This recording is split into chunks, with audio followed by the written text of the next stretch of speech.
Hello guys, my name is Amit Sani and I welcome you in this daily UPSC MCQ series Mission 2020 we are taking here. And 2 days, 1 day economic survey, second day the budget is there. So a lot of economic data, a lot of basic concepts, a lot of things to understand there. So we are trying with some questions and we will be revising these important questions in the next week. 6th of July it is, and let me start the lesson here. And the Pocket News app is trending on for number 1 on Google Play, so go and download it if you have not done till now. And the important courses, affordable courses by StudyIQ, you will get the detail in below the video there, and all the description is given there. The numbers are here, you can call on them, and you can visit the website also. PDF you will get here on this Facebook group, you can send me a request, and Telegram's link you will find there, and you can follow me on Instagram also, and this is my Telegram channel's link where I upload these PDFs. So all these sources you will get the PDF, and go through the lesson first, then go through the PDF, because that's extremely important. Question 1: the cabinet has approved the introduction of surrogacy bill. What is surrogacy? If any woman is not able to give birth to a child, and due to some medical issues, some issues in pregnancy, some issues of uterus or something like that, so a new way, actually it is not a new way, but the ways of surrogacy means any other lady, if she is ready, then these fertilized eggs of the first lady would be planted in her uterus, the next lady's uterus. So this way she can give birth to their kid, and the first lady will become a mother, and the second lady will get maybe a satisfaction, a motherly satisfaction, although it's a very painful process. And in a commercial surrogacy case, she will get the money. So what's happening? Due to a lot of poverty in this country, this is a disadvantage here. You see, poor people, they just need money and they can bear a lot of pains. So in India, the poor families and the woman there in the poor family, she can bear any kind of pain to get the financial support there. So foreigners, they are coming here, and because they do not want to go through that painful process, but they want to become a parents there, so they hire these poor ladies from India, and they give them all the protection, all the money for these 9 months, and they just plant these fertilized eggs into her uterus, and this way the child gets birth there. So that is the case of commercial surrogacy. But you see, it is ethically very wrong, and India has been protesting against that. Even the Law Commission of India said that this commercial surrogacy should end. But you see, this is not the case of ethical surrogacy. In ethical surrogacy, you see, maybe some close relative is there, and a lady is not able to give birth to a child due to some complications. So if the relative of her, who can be anyone, like in the case maybe a sister, maybe any other relative, so if she is ready and without any demand, without any money, just for the sake of a help, and so that the earlier couple can become parents, she wants to help there. So this is the case of ethical surrogacy. So ethical surrogacy is allowed, and in this bill also they are actually attempting to pose this issue, the issue that commercial surrogacy should be prohibited altogether, but ethical surrogacy should be allowed. So you cannot say that it is to prohibit surrogacy, because it will include both. So this is wrong. And second is also wrong, because Law Commission says that ethical surrogacy should be allowed and commercial should be ended. So D, none is the answer here. Both are wrong options. You can read the detail here in the PDF. Everything is given there. Okay. And you see, it's a very, very important case of UPSC mains questioning, because it's an ethical dilemma and which way we should decide. So some important issues are there in the public domain, like the capital punishment and the same-sex relationships, and this commercial and ethical surrogacy case. So these are perfect kind of dilemmas in which way we should decide about that. That's the case, because you see, if any poor lady wants to become a mother and she wants to get some money for that, and if she is ready to bear that pain, then it is not 100% wrong. But you see, what is the ethical issue here? Ethical issue is that because these people from some other country, or maybe some rich people within India, they are taking advantage of their poor condition, and they are just buying the uterus there, and they are giving money to her. So in a way they are just buying a very beautiful and natural phenomena, and this thing ethically is very very wrong, because every mother should give birth to her own child. That is the natural case, and till the time it is possible, it should be like that, and it should not be related to the issue of being rich or being poor. So that's the case, and that's why commercial surrogacy is wrong. Next question. The ethical is also called altruistic surrogacy because it's more a altruistic feature. Next, CIC, the core investment companies. Core investment companies are NBFCs only, and as we all know, NBFCs has many categories. Some of them are regulated by RBI, but these core investment companies, they are regulated by RBI. So second option is wrong. First is somehow correct, but not wrong, but not totally correct. Why? Because the asset size should be 100 crores or more, not 500 crores or more. So the number given is wrong here. It is 100 crore instead of 500, and below 100 crores they do not need to get registered with RBI. So that's the case also. So not all the companies will get them registered under RBI, but which are having the asset size of more than 100 crores or 100 crore, then they would have to mandatorily register themselves with RBI. So this is wrong, and first is also wrong. Sorry, D9 is the answer. Okay, both are wrong statements. Reserve Bank has constituted a working group, and it would be headed by Tapan Roy, the executive chairman of Central Bank of India, and they will see the terms of references here, and they will examine the issue of this core investment companies, because you see, these companies, they have specific business of investment. Companies, they may be established for anything, like they have many types of businesses, and this is the investment business. They just invest there professionally in other businesses. So these are core investment companies, and their assets should be more than 100 crore rupees, so that they are regulated by RBI. But many sensitivities are there, many issues are there in the economy. Economy is going through a lot of challenges, so there may be a case of failure or some fraud there. So that's why the regulation is important there. So it's a core investment company. And in August 2010 also, RBI had introduced a separate framework for these CICs. Okay, so since then it is going on. You can see all the conditions which are attached here. These are given. Next, a breach of privilege is mentioned in the constitution. You see, breach of privilege, regarding privileges and immunities which are given to these member of parliaments and all, and these are individual as well as collective. So both kinds of privileges and immunities are there, like they cannot be arrested in the campus, and 40 days before and after they cannot be arrested. 40 days from the session, before and after, in that particular period they cannot be arrested, and before that or later that period they can be arrested. So these kind of immunities and privileges are there, and they cannot be taken to court whatever they say in the Lok Sabha and Rajya Sabha proceedings. So that is the case of immunity and privileges. If those are breached, then any member of parliament can bring this particular motion, and that is for breach of privilege. What was the case? The Mahua Moitra, the TMC member of parliament, she talked about some symptoms of fascism which are rising in this country, and she was not 100% wrong about those things, and she did not copy it from somewhere. Like, there was a campaign on social media against her that she has copied this issue from a particular writer, and the name is Longman, I think, and they, without any proof, spread this issue in the social media, and there was a lot of mockery and aggression against her, and because she criticized the government a lot, so a huge campaign was there against her, and she was trolled like anything.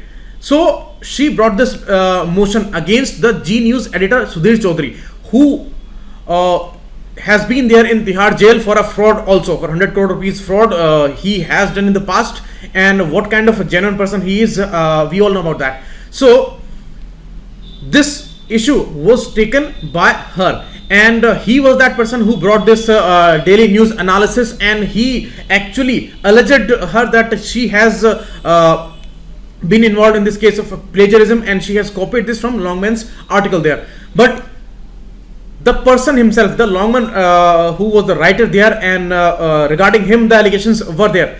So he appeared there on the social media and he said that it is not the case of any kind of copy, and we both have taken this from a particular monument there that is talking about the World War II situation and the fascism situation. And that's a kind of a great alerting information for this whole world, that always take care of these symptoms of fascism in any country. So they both took it from there. So it's not a case of plagiarism, and Sudhir Chaudhary was totally wrong here, but it was a kind of a clear agenda against her, because a lot of times we have seen that many fake news are implanted by some media houses, and many allegations were there on G News also there. So that's why in the case of GNU also, it was a huge allegation that that doctored video appeared on that particular channel. So many issues are there these years, and that's why it's a very sensitive issue, that you make false agendas and all, and you actually tarnish somebody's image, you target somebody, and social media is brutal there. And after that, the kind of trolling that we have seen, that actually proved this thing, that it was a clear agenda. Why this kind of information without any proof, when the person who wrote that article, and it was said that Moitra copied from his article, he himself gave this proof that it was not a copy. So that was the case, and that's why it was brought up there, because she said something in the parliament, and that was never to be discussed in this way actually, and nobody can take these things to courts. So that's why it was a motion taken in the parliament only, so that it can be decided by the privilege committee that it's a case of any kind of breach of privilege or not. Okay, so that's the case. So only one is the correct option, because simply it is mentioned that the power and the authority would be there with the parliament, and parliament has to bring any kind of act or regulation regarding that. Any explicit provision or the detailed provisions are not given anywhere in the constitution.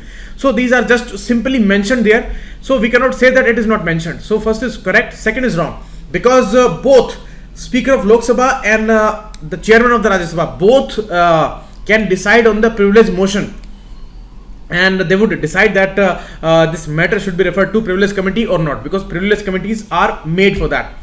So that's the case. So what is a parliamentary privilege? It is all given here, and how these are defined under the law. As I told you, there is no specific law till now created by the parliament. So we are just going with many conventions and the rule books in both the houses, Rajya Sabha and Lok Sabha, and rule number 222 in Lok Sabha and rule number 187 in Rajya Sabha. We are going with all the details regarding privileges, and the breach is given here in this rule book. Next question. Proposed central welfare database of citizens. This is proposed in the Economic Survey of India, and it's a highly sophisticated issue, because it is based on the data issue. Data is the new gold in this world, and all the companies, all the artificial intelligence, machine learning, they just need a lot of data, and more the data is with them, more advantage is there. So data is a very sensitive issue these days.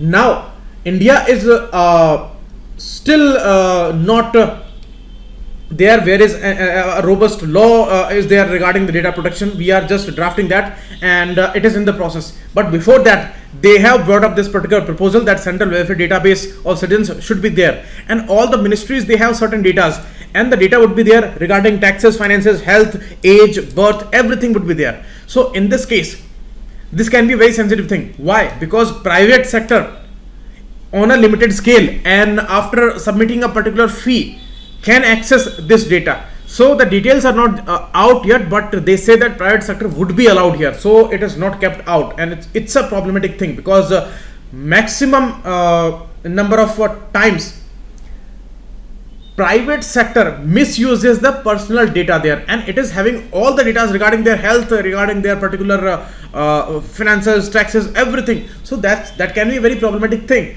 But you see, it can also advantageous issue. It is the same case as Aadhaar is, like the case of privacy is there. but many advantages are also there, like many important policies can be made, a lot of efficient management can be there for citizens, and poor people, they can be handled very well with this particular database. So these are the positives and the negatives. And it is not regarding Aadhaar related payments only, so this is wrong, and second is also wrong because private sector is allowed here. So D, none is the answer. An economic survey, it was tabled in Parliament, and they talked about this particular issue. Many controversial things are going on regarding the data and the privacy there. So that's why the same issue is going on, and it would be the administrative data here. You see birth, land tax, tax records, survey data, employment situation and nutrition status, transaction data, agri-transaction actions, institutional data like medical records, education records, everything would be there, and these are there with the different ministries, and they will be collaborating here, and they will make this particular database there on a national basis and the states basis both. Next, ECGC, Export Credit Guarantee Corporation.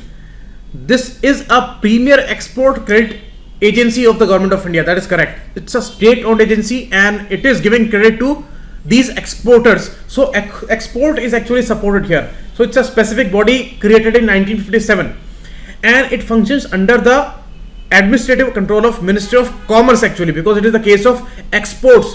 So that's why the administrative control is with Ministry of Commerce and Industries. So this is wrong here. Second is correct. First is wrong because an asset management company manage it for sure.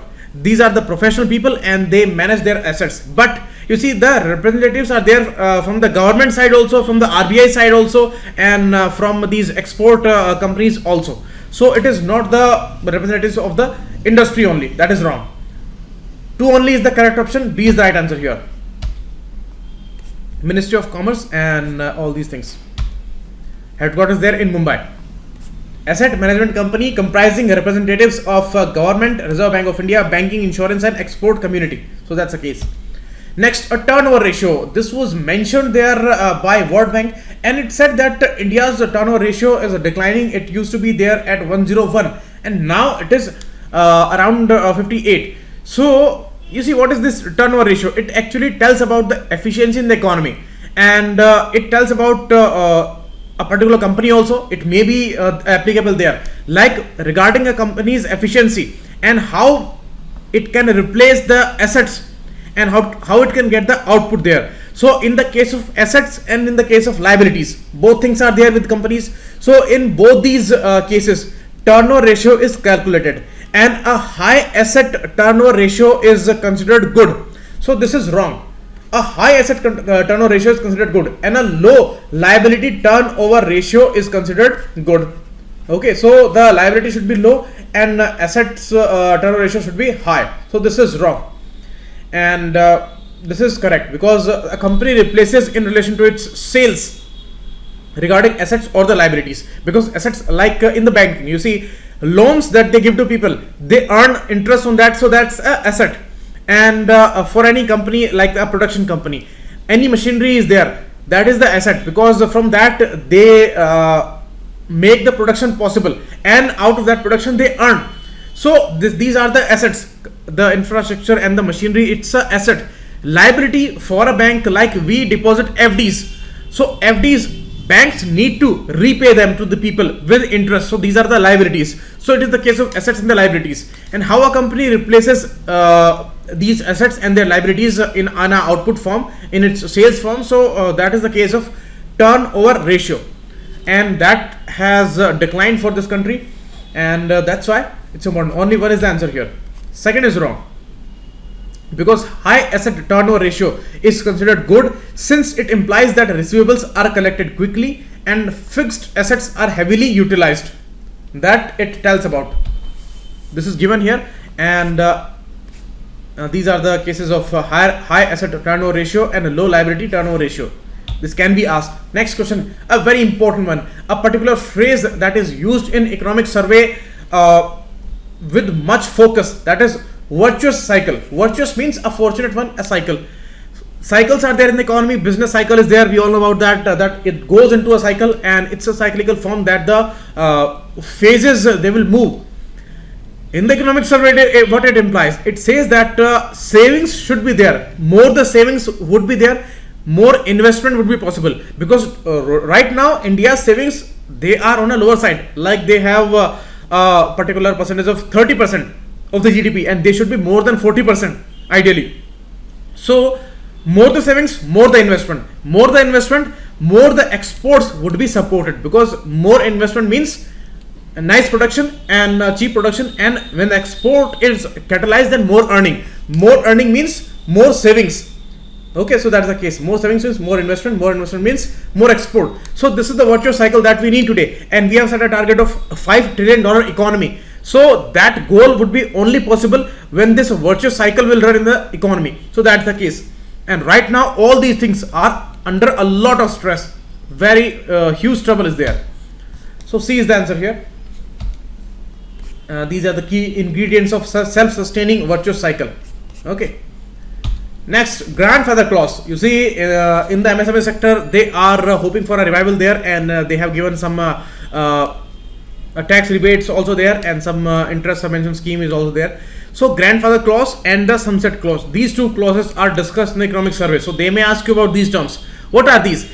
Grandfather clause means a provision in which an old rule continues to apply to some existing situations or the industries. You see, suppose there is a rule that this tax would be applicable to the new companies that would be established from today, but the companies which are existing, okay, already which are there today, they would not have to pay that tax, but the new one, that those will be established day after tomorrow, then they would have to pay here. So this rule applies only to the new companies, and the old rule will be continued with the older companies. This is the case of grandfather clause, and many times this is taken in the economy, in the case of companies, in the case of some other sector also, that they may go for some, they may go for some adjustment there, and they may make many plans there, and it's a huge issue, because many times we need to bring new rules, and old companies may find it very difficult to follow that rule, and that can be easily applicable to the new companies. So that's the case. So B is the answer, and this is the grandfather clause. We can take example here, like suppose the government says that there would be duty on the diesel vehicles, and new diesel cars which will be sold off, they must pay a particular cess to the government, but the people who are running these diesel vehicles already, they would not need to pay that cess. This can be applied there. So this would be the grandfather clause, means the existing people who are running diesel vehicles, they would not have to pay, but the new people who will buy diesel cars, they would have to pay that tax. So this is the case of grandfather clause. Okay, so that's clear to you, I think. Next, sunset clause. Sunset clause has a particular date, like in the case of contracts or any legislation. There is a particular date that is given, and after that date, if it is not extended, then that contract or the legislation would cease to operate. So that's the case. This is the case of sunset clause, and it talks about that, means after some time sun would set. If that is not extended, although you cannot extend the sun's period, but you can extend any contract or legislation. So that's the case. So B is the answer here. That's a simple thing, and that was discussed again in the MSME issue. This grandfather clause and this sunset clause, both were discussed in the context of revival of the MSME sector. So that's the issue. Next, delays in contract enforcement. Contract enforcement, we all know about that. Contracts are there in companies, and they are decided legally. If that is having any kind of breach in the future, then the parties would move to court, and court has to decide about that. But if the court is not deciding this thing in the time, and if the trials are not on time, and this thing is lagging for months, years, or maybe days, then it's a major setback for the business, for the industry, for the economy, because lakhs and crores of these kind of contracts, they are lagging in judiciary. Why? Because a lot of vacancies are there in courts, in all the layers, like Supreme Court, High Court, and the district and subordinate courts. So district and subordinate courts, these are the lowest level in the judiciary, and we have an integrated system. So that is the reason that contract enforcement and the disposal resolution are arguably now the single biggest hurdle to ease of doing business and the GDP growth. If those cases are decided timely, then it would be very much supportive of the economy. So that's the case. So first is correct, totally correct. Second is wrong, because it is the case of district and subordinate courts. Okay, 87.5% pendencies are there in district and subordinate courts, not in the Supreme Court. This is wrong. So only one is the answer here, and you can read the details here. These all are given. Okay, and many datas are there. I have taken from PRS website also. So this data may differ, and this data was there in the Hindu newspaper. So that was the case. So thanks a lot. Keep watching, and we will meet again tomorrow. Thanks a lot.